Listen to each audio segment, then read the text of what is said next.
Macron est un véritable évadé fiscal. Dans le bouquin, on le démontre. Si on lit bien la loi, une fausse déclaration à la haute autorité pour la transparence de la vie publique, c'est 5 ans de prison. Hein.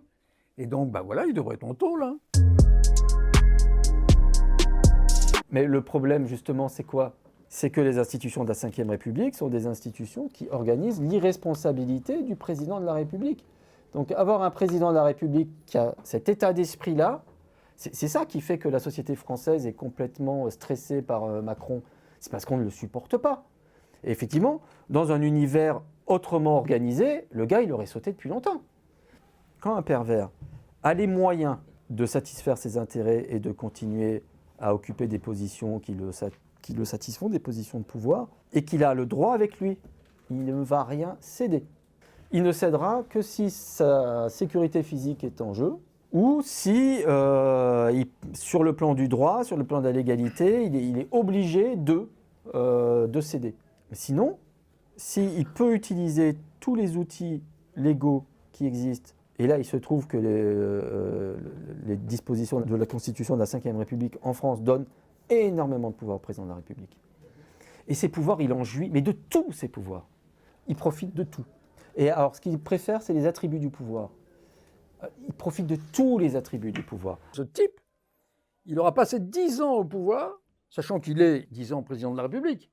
Mais en fait, on oublie de dire que quand il terminera en avril prochain, 2027, il aura été 20 ans aux premières loges, si je puis dire, du pouvoir, puisque en 2007, il était déjà rapporteur de la commission Attali. Hein.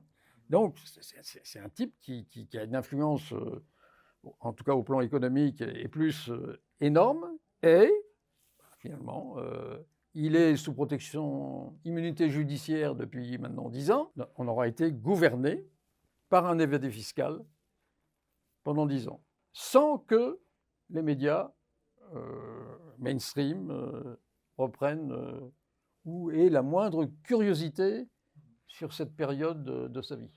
Alors évidemment, on peut dire aussi, oui, mais enfin tout ça c'est légal finalement, puisque l'évasion fiscale, malheureusement, quand c'est pas de la fraude, c'est légal, même si c'est profondément illégitime. Et d'ailleurs, on l'a entendu, notamment, alors qu'il venait d'être élu président en 2017, dans une émission chez Edwy Plenel avec un dénommé Jean-Jacques Bourdin à l'époque, on l'a entendu bien dire, alors qu'on lui disait, un journaliste lui disait, oui, mais enfin, il y a de l'argent, il y a 80, 100 milliards d'évasion fiscale. Ah non, non, non, non, ne confondez pas fraude fiscale et évasion fiscale. L'évasion fiscale, c'est légal. Mais lui, c'est pas un évadé fiscal comme les autres. Il y a plein d'évadés fiscaux, mais lui, il s'est présenté à la présidence de la République. Donc, certes, il est évadé fiscal, mais là, il a une obligation particulière par rapport à un autre évadé, c'est qu'il doit déclarer tout son patrimoine. Et dans son patrimoine, il y a nécessairement, puisqu'il a fait cette transaction, il y a nécessairement une créance qu'il détient sur le groupe Rothschild. Et donc, c'est un actif, donc il aurait dû le déclarer. Mais il ne le déclare pas. Voilà. On a là un exemple de déni vraiment très très fort. C'est-à-dire comment un gars qui est un évadé fiscal de base a pu être présenté dans les médias français en 2016 comme l'avenir de la gauche réformiste. On est dans une société qui rend possible des personnages comme Macron. C'est la même société qui rend possible la figure du conjoint toxique, du manager toxique. Et on est dans une société qui, en même temps, ne supporte pas ces gens-là. Il y a une expression qui dit c'est quoi un pervers? C'est quelqu'un dont on parle tout le temps quand il n'est pas là. Il y a tiens, Bidule, il a encore dit ça, mais je ne comprends pas, mais pourquoi, etc. Donc, on ne supporte pas, en fait, la perversion. Mais le déni de Macron, je pense qu'il est plus intéressant. Et là, il est vraiment pervers, parce que je pense qu'il doit assez jouir de ça, quand même. Ça doit quand même l'amuser follement, cette histoire. Bah oui. La réponse qu'il fait au texte de Blast, et ça vous pouvez aller regarder sur le texte de Blast, il y a une réponse de l'Élysée, c'est un super foutage de gueule. Ah oui, c'est et donc ça doit l'amuser parce qu'il ne peut pas être, d'une certaine manière, il ne peut pas être pris parce que s'il est pris, il entraîne avec lui tout un système en fait.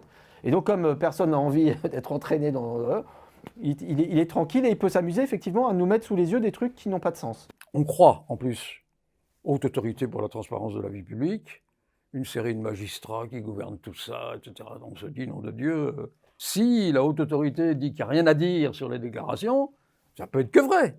Mais en fait, il s'avère que la haute autorité pour la transparence de la vie publique ne contrôle strictement rien.